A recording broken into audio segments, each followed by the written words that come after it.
자, 이 계산구조 여러분들 학기 초에 배웠었던 내용이긴 한데 다시 한번 우리가 연말정산을 배우면서 정리해 볼 필요가 있어서 가져왔습니다.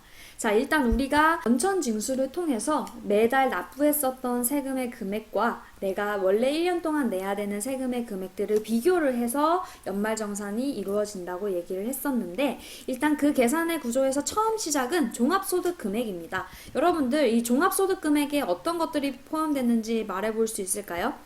네, 일단 근로에서 얻은 근로소득, 그리고 연금소득, 그리고 포함 안 되는 기타 소득 있었고요. 은행 업무에 따라서 뭐 이자 소득이나 뭐가 있었죠? 소득을 통해서 이걸 금융소득을 얻을 수도 있었고, 사업을 하는 경우는 사업해서 얻은 소득이 있을 수 있었습니다. 그쵸? 그래서 여기서 필요 공제되는 것들을 제외하면 소득 금액이 나온다고 배웠던 것 같습니다. 그쵸? 자, 그래서 이 종합소득은 이제 개인마다 매우 차이가 있겠죠. 예를 들어서 우리가 근로소득을 한 달에 월급을 200만 원만 받는 사람도 있을 것이고요.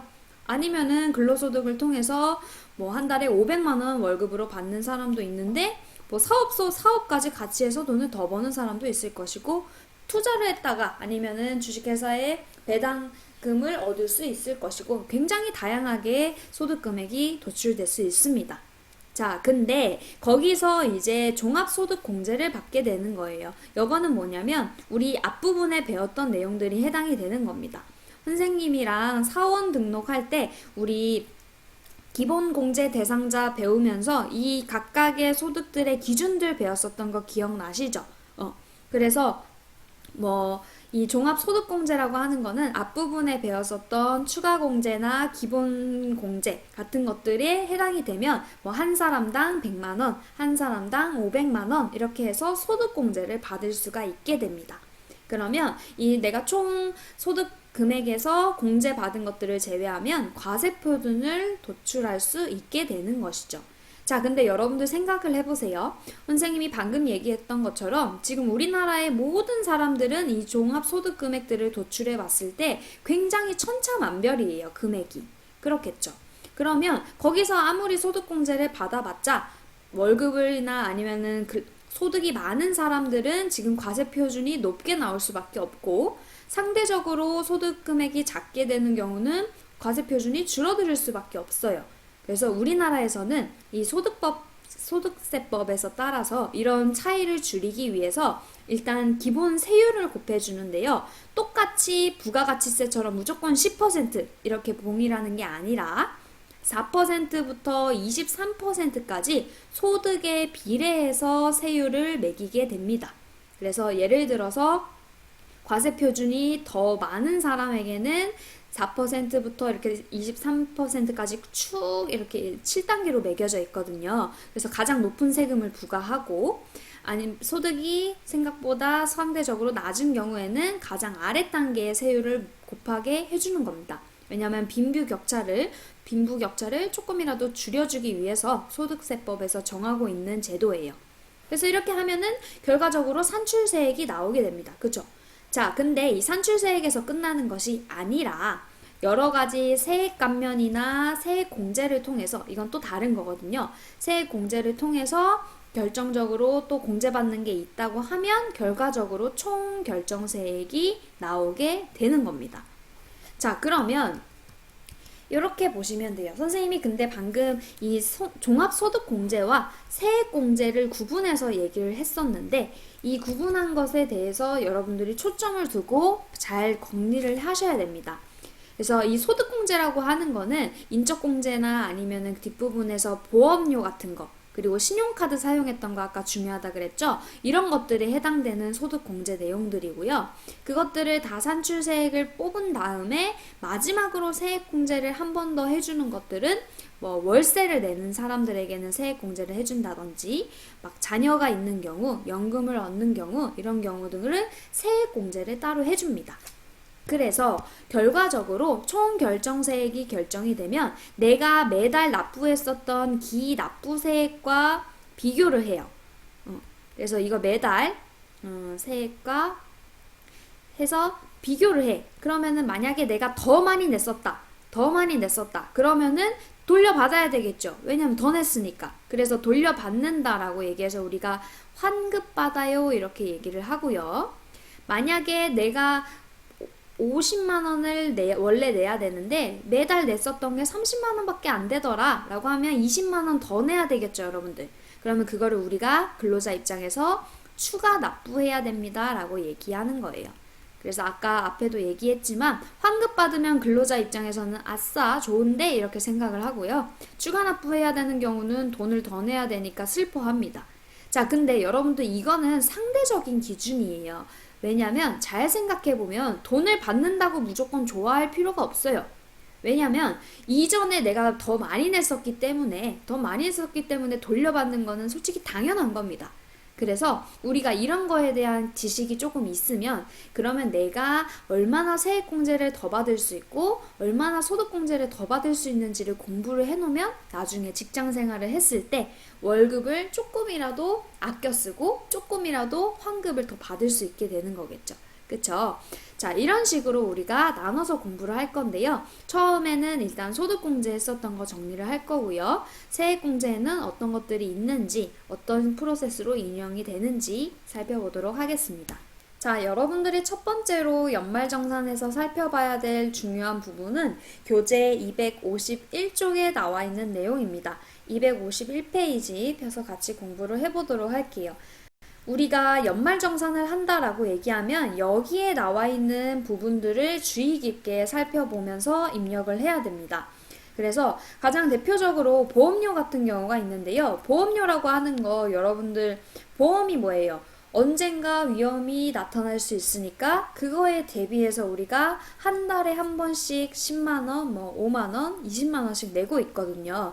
아마 여러분들은 본인 명의로 된 보험료를 지금 직접 내고 있는 게 아니라 아마 부모님이 어렸을 때부터 지금까지 내주시고 계실 거예요. 그래서 그런 것들도 이제 부모님 입장에서 만약에 근무를 하신다고 하시면 근로자라고 하면 여러분들에게 냈었던 보험료들 혹은 본인들의 보험료들을 1년 동안 냈던 것들을 꼭 확인해서 연말정산 때 참고를 해야 된다라는 것이죠.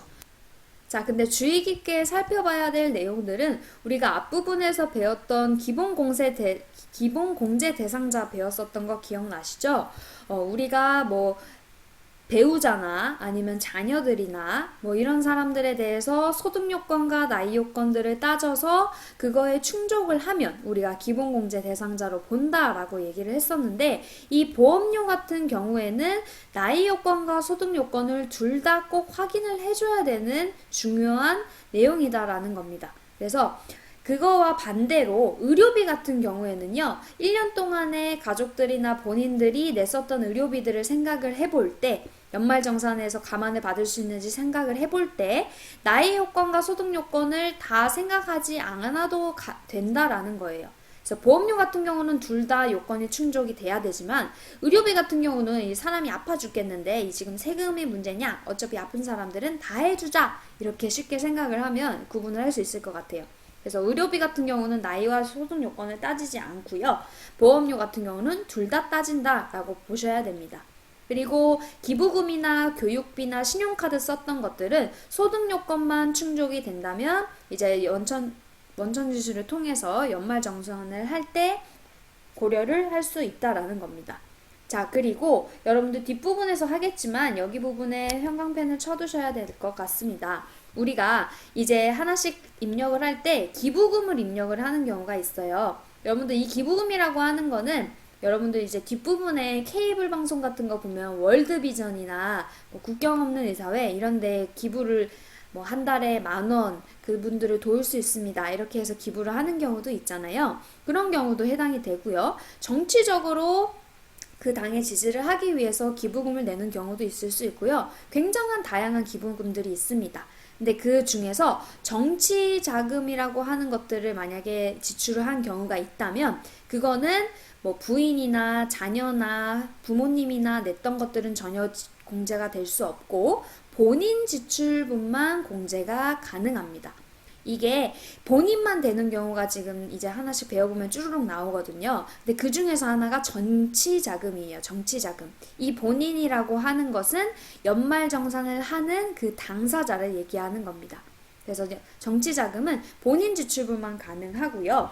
그리고 우리가 교육비를 볼 때 뒷부분에도 얘기하겠지만 먼저 얘기할게요. 교육비는 직계 존속의 교육비는 공제가 불가능하다는 점 꼭 알아두셔야 됩니다. 여러분들 직계 존속이 누구죠? 직계 존속은 부모님들을 얘기합니다. 그래서 나와 혈육관계로 맺어져 있는 부모님들의 교육비는 공제가 불가능해요. 이런 경우죠. 요즘에 여러분들은 이제 고등학교 배우고 누구는 대학교를 가고 이렇게 해서 일반적으로 고등교육을 받지만 이제 어르신분들 같은 경우는 평생교육원 같은 데를 나이가 이제 다 되고 아이들 다 키워 놓으시고 평생교육원을 다니는 경우도 있고요. 아니면은 학원 같은 데서 이제 한글을 배우거나 이런 경우에 교육비가 들기도 합니다. 그래서 평생교육원이나 이런 어르신들을 대상으로 혹은 그런 경우를 대상으로 교육비를 내고 있는 분들이라면 이게 공제받을 수 있지 않을까라고 생각을 하지만 안 된다라는 거죠. 이해되시죠? 이거 꼭 기억해 두세요.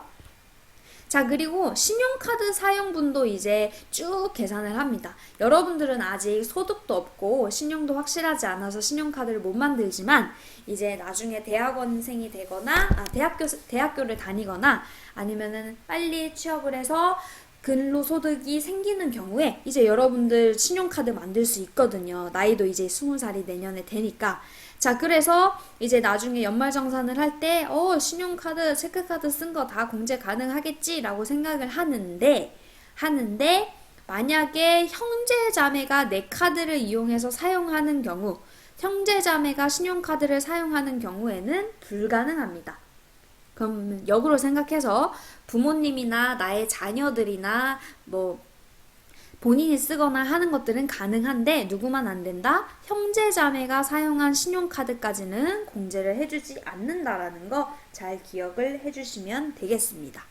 자, 그리고 여기 본인 지출 또 나오네요. 주택자금과 그리고 연금저축, 연금에 관련된 것들은 본인 명의 지출만 가능하다라는 거 초점을 맞춰놓고 시작을 해보도록 하겠습니다.